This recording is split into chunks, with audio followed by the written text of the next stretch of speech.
হবিগঞ্জের শায়েস্তাগঞ্জ থেকে দেউন্দি পর্যন্ত সড়কটি দেশের অন্যতম প্রাচীন সড়ক হিসাবে পরিচিত, যার নির্মাণকাল ব্রিটিশ শাসনামলে। ঐতিহাসিক গুরুত্বের পাশাপাশি সড়কটির একটি বিশেষ বৈশিষ্ট্য ছিল।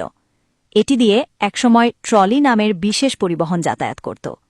তাই এই সড়কটির নাম টালি সড়ক।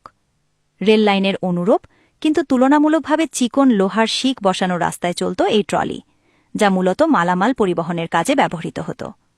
এই সড়কটিকে ঘিরেই ধীরে ধীরে গড়ে উঠেছে এলাকার অর্থনৈতিক এবং শিক্ষাবান্ধব পরিকাঠামো।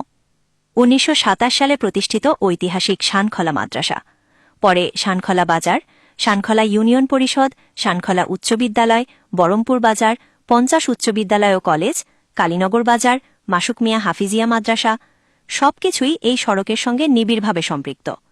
সোজা এবং কার্যকরী যোগাযোগের জন্য এই সড়কটি এখনও শায়েস্তাগঞ্জ, চুনারুঘাট এবং জেলা শহরের সঙ্গে এলাকার মানুষের প্রধান যাতায়াত মাধ্যম।